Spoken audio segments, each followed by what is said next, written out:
Hi, എല്ലാവർക്കും മറ്റൊരു വീഡിയോയിലേക്ക് സ്വാഗതം. ഞാനൊരു ചോദ്യം നിങ്ങൾക്ക് ചോദിക്കട്ടെ.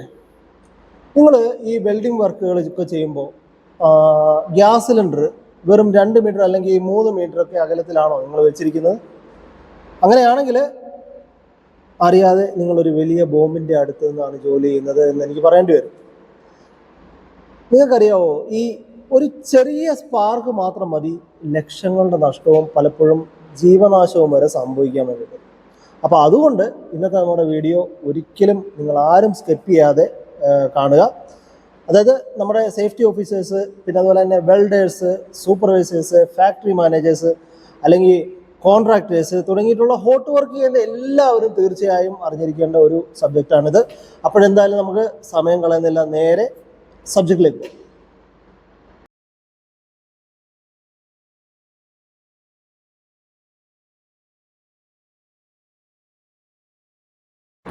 അപ്പോഴാദ്യം തന്നെ ഈ ഹോട്ട് വർക്ക് എന്താണെന്നുള്ള കാര്യം നമുക്ക് നോക്കാം. ഇത്രയേ ഉള്ളൂ. അതായത് ഈ welding, gas cutting, grinding, bracing, പിന്നെ അതുപോലെ തന്നെ സോൾഡറിങ് തുടങ്ങിയിട്ടുള്ള എന്താ പറയുക, തീപ്പൊരി, ചൂട്, തീയ് എന്നിവ കൊണ്ടുണ്ടാകുന്ന എല്ലാ ജോലികളും ഹോട്ട് വർക്ക് എന്ന വിഭാഗത്തിലാണ് പെടുന്നത്. മനസ്സിലായില്ലേ? അപ്പോൾ ഇത്തരത്തിലുള്ള ജോബിലുണ്ടാകുന്ന ഒരു ചെറിയ ഒരു സ്പാർക്ക് പോലും എന്താ പറയുക, ഒരു 10 മീറ്ററിലധികം ദൂരത്തിലധികം എന്ത് ചെയ്യും, അതിൻ്റെ തീപ്പൊരിയൊക്കെ പാറിപ്പോകാനുള്ള സാധ്യത കൂടുതലാണ്. മനസ്സിലായില്ലേ? അപ്പോൾ അതിനാൽ ഈ ഹോട്ട് വർക്ക് ഒരു ഹൈ റിസ്ക് ആക്ടിവിറ്റീസ് ആയിട്ടാണ് എല്ലാവരും കണക്കാക്കപ്പെടുന്നത്. അപ്പോൾ ഇത്തരം കാര്യങ്ങൾ മനസ്സിലായല്ലോ.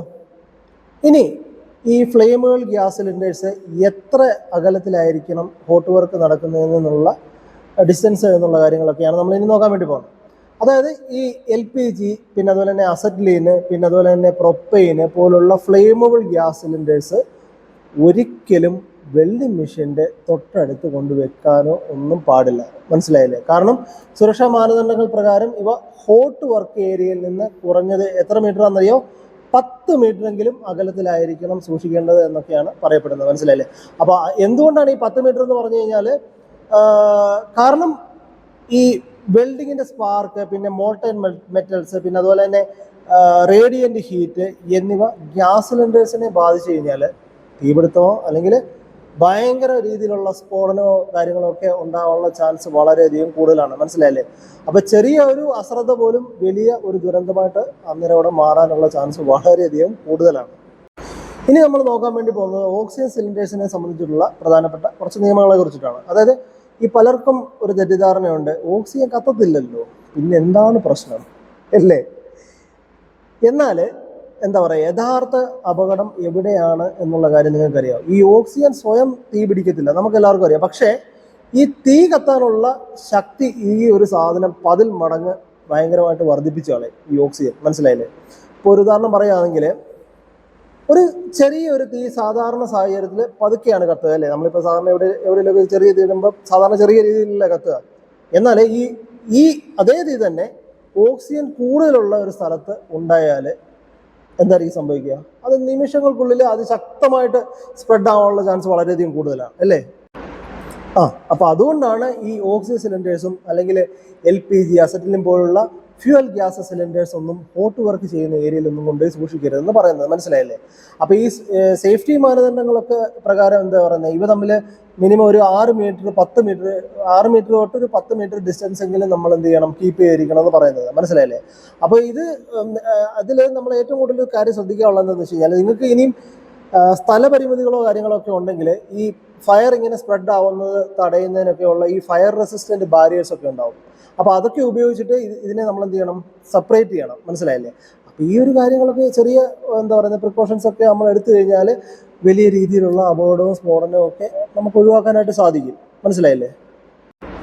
അപ്പോൾ ഇത്രയും കാര്യങ്ങൾ ഞാൻ പറഞ്ഞില്ലേ. അപ്പം മിക്ക സ്ഥലങ്ങളിലും ഈ ഒരു സബ്ജക്റ്റിനെ ബേസ് ചെയ്തിട്ട് എന്തൊക്കെ സേഫ്റ്റി മിസ്റ്റേക്കുകളും കാര്യങ്ങളും ഒക്കെ ഉണ്ടാവും, നിങ്ങൾ തന്നെ ഒന്ന് ആലോചിച്ച് നോക്കി. ഞാൻ പറഞ്ഞുതരാം. ഈ വെൽഡിങ് ചെയ്യുന്ന സ്ഥലത്ത് എന്താ പറയുന്നത്, ഗ്യാസ് സിലിണ്ടേഴ്സും കാര്യങ്ങളൊക്കെ കൊണ്ട് കീപ്പ് ചെയ്യുക ഭയങ്കര റിസ്ക് ആണ് അല്ലേ? പിന്നെ അതുപോലെ തന്നെ സിലിണ്ടർ നേരിട്ട് സൂര്യപ്രകാശത്തിൽ കൊണ്ടുവെക്കുക റിസ്ക് അല്ലേ? പിന്നെ അതുപോലെ തന്നെ സിലിണ്ടർ കാര്യങ്ങളൊക്കെ ഈ ചെയിനും കാര്യങ്ങളും ഉപയോഗിച്ചിട്ട് സെക്യൂർ ചെയ്യാതിരിക്കുക. പിന്നെ അടുത്ത ഏറ്റവും വലിയൊരു മണ്ടത്തരമാണ് ഹോട്ട് വർക്ക് പെർമിറ്റ് ഒന്നും എടുക്കാതെ ഹോട്ട് വർക്ക് ചെയ്യുക അല്ലേ? വർക്ക് ചെയ്യുക. പിന്നെ അതുപോലെ തന്നെ വെൽഡിങ്ങിൻ്റെ സ്പാർക്ക്, സമീപത്തുള്ള കെമിക്കൽ ഡ്രംസ്, പിന്നെ അതുപോലെ തന്നെ പെയിന്റ് ക്യാൻസ്, പിന്നെ അതുപോലെ തന്നെ വുഡൻ പാലറ്റ്സ് എന്നിവയിലൊന്നും വീഴുന്നൊന്നും ശ്രദ്ധിക്കാതിരിക്കുക അല്ലേ. പിന്നെ അതുപോലെ തന്നെ ആഡിക്കേറ്റ് ആയിട്ടുള്ള ഫയർ എക്സ്റ്റിങ്വിഷറിന് സമീപത്തൊന്നും കൊണ്ടുപോയി, അതായത് ഹോട്ട് വർക്ക് ചെയ്യുന്ന ഏരിയയിലൊന്നും കൊണ്ടുപോയി കീപ്പ് ചെയ്യാതിരിക്കുക അല്ലേ. പിന്നെ അതുപോലെ തന്നെ ഗ്യാസിൻ്റെ ഹോസൊക്കെ ലീക്ക് ആവുന്നുണ്ടോ എന്നൊന്നും ചെക്ക് ചെയ്യാതെ വർക്ക് സ്റ്റാർട്ട് ചെയ്യുക. പിന്നെ ജോലി കഴിഞ്ഞ ഉടൻ തന്നെ നമ്മളെല്ലാവരും അവിടെ നിന്ന് സ്ഥലം കാലിയാക്കുക. ഇതൊക്കെയാണ് പല അപകടങ്ങൾ ഉണ്ടാകുന്നതിൻ്റെ പ്രധാനപ്പെട്ട കാരണം എന്ന് പറഞ്ഞു കഴിഞ്ഞാൽ. മനസ്സിലായില്ലേ? ഇതൊക്കെയാണ് ആളുകൾ ചെയ്യുന്ന ഏറ്റവും വലിയ മിസ്റ്റേക്ക്. അതുപോലെ തന്നെ നിങ്ങൾ എപ്പോഴും ഒരു കാര്യം ആലോചിക്കേണ്ടത്, ഈ ഹോട്ട് വർക്ക് നടക്കുന്ന സ്ഥലത്ത് നമുക്ക് ആഡിക്വേറ്റ് ആയിട്ടുള്ള ഒരു ഫയർ എക്സ്റ്റിങ്വിഷർ എപ്പോഴും അവിടെ ഉണ്ടായിരിക്കണം എന്നുള്ളതാണ്. ഇത് വെറുതെ ചുമ്മാ അവിടെ ഫയർ എക്സ്റ്റിങ്വിഷർ ഉണ്ടെന്ന് പറഞ്ഞിട്ട് കാര്യമില്ല. അത് നമുക്ക് നല്ല പെട്ടെന്ന് ഒരു ആക്സസ് ചെയ്യാൻ പറ്റുന്ന ഒരു ഏരിയയിലായിരിക്കണം ഈ ഒരു സാധനം, അതായത് ഫയർ എക്സ്റ്റിങ്വിഷർ നമ്മൾ സെറ്റ് ചെയ്യേണ്ടത്. മനസ്സിലായില്ലേ? അപ്പോൾ ഈ മിക്ക സ്ഥലങ്ങളിലും അപകടങ്ങൾ നടക്കുമ്പോൾ ആൾക്കാർ പറയുന്ന ഒരു റീസണാണ്, അയ്യോ ഫയർ എക്സ്റ്റിങ്വിഷർ കാര്യങ്ങളൊക്കെ ഉണ്ടായിരുന്നു സാറേ, അപ്പോൾ അതൊരു ലോക്ക് റൂം ഞാൻ പൂട്ടി വെച്ചേക്കുമായിരുന്നു, അല്ലെങ്കിൽ കുറച്ച് ദൂരെയായിരുന്നു ആ ഒരു സാധനം അവിടെ ഇരുന്നത്. മനസ്സിലായില്ലേ? അതിനാണ് നമുക്ക് ആ ഫസ്റ്റ് ചാൻസിൽ തീ അങ്ങോട്ട് അണയ്ക്കാൻ പറ്റിയില്ല എന്നൊക്കെ പറയില്ലേ. അപ്പോൾ ആദ്യം നിങ്ങൾ ആലോചിക്കുക, ഈ എപ്പോഴും നമ്മളൊരു കാര്യം ആലോചിക്കേണ്ടത്, ആദ്യത്തെ ഒരു 30 സെക്കൻഡ് ഉണ്ടല്ലോ, അതായത് ഫയർ ക്യാച്ച് ചെയ്തിട്ടുള്ള ആദ്യത്തെ 30 സെക്കൻഡ്, ആ 30 സെക്കൻഡിൽ നമുക്ക് അതിനെ കൺട്രോൾ ചെയ്യാൻ സാധിച്ചു കഴിഞ്ഞാൽ ഒരു വലിയ അപകടം തന്നെ നമുക്ക് അവിടെ ഒഴിവാക്കാനായിട്ട് സാധിക്കുന്നതാണ്. ഇനി നമ്മൾ സംസാരിക്കാൻ വേണ്ടി പോകുന്നത് എന്തുകൊണ്ട് ഈ ഹോട്ട് വർക്ക് നടക്കുന്ന ഏരിയയിൽ ഫയർ വാച്ച് ആവശ്യമായിട്ട് വരുന്നു എന്നുള്ളതാണ്. ഈ പലരും ചെയ്യുന്ന ഒരു വലിയ മിസ്റ്റേക്ക് എന്താണെന്നറിയാം, ഞാൻ മുമ്പേ പറഞ്ഞിട്ടുണ്ട്. അതായത് ഈ വെൽഡിങ് അല്ലെങ്കിൽ ഗ്യാസ് കട്ടിങ് ആയാലും അല്ലെങ്കിൽ ഗ്രൈൻഡിങ്ങോ അങ്ങനെ എന്തെങ്കിലുമൊക്കെ വർക്ക് കംപ്ലീറ്റ് ആയി കഴിയുമ്പോൾ, ഈ വർക്കെല്ലാം തീർന്നു കഴിയുമ്പോൾ ആൾക്കാർ എന്ത് ചെയ്യും, എൻ്റെ പണി കഴിഞ്ഞല്ലോ എന്ന് പറഞ്ഞിട്ട് പെട്ടെന്ന് അവിടുന്ന് സ്ഥലം കാലിയാക്കും ഇല്ലേ.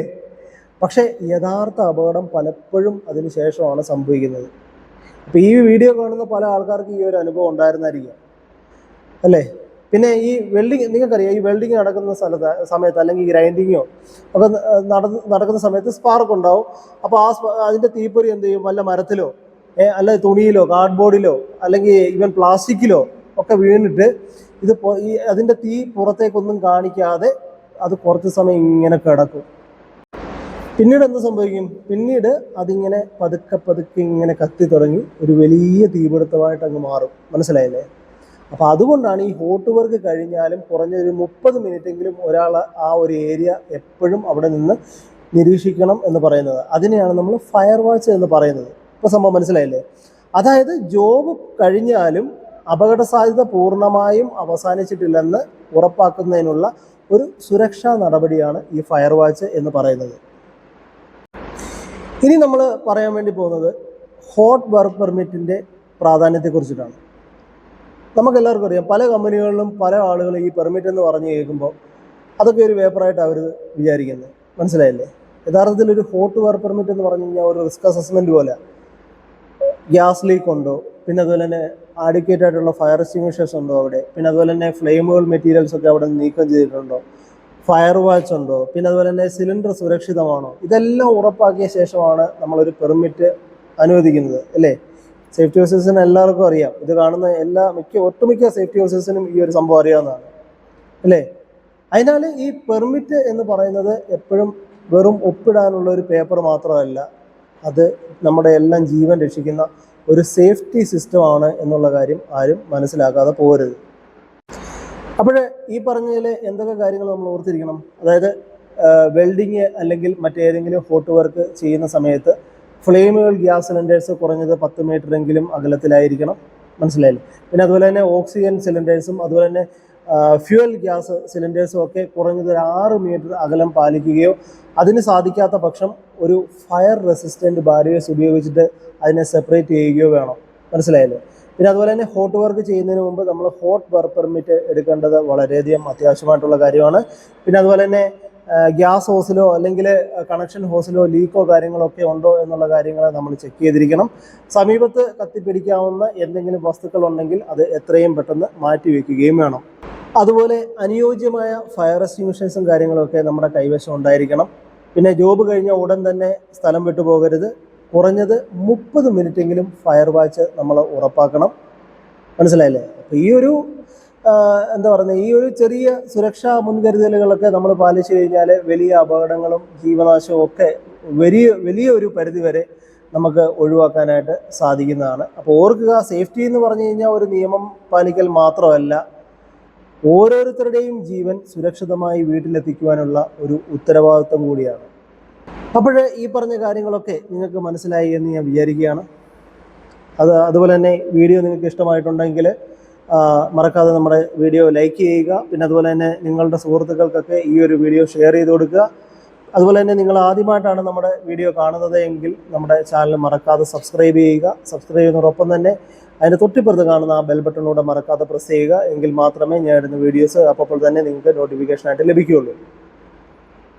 അപ്പോൾ എന്നും പറയാറുള്ള പോലെ മറ്റൊരു ദിവസം മറ്റൊരു വീഡിയോ ആയിട്ട് വീണ്ടും കാണാം. Good bye.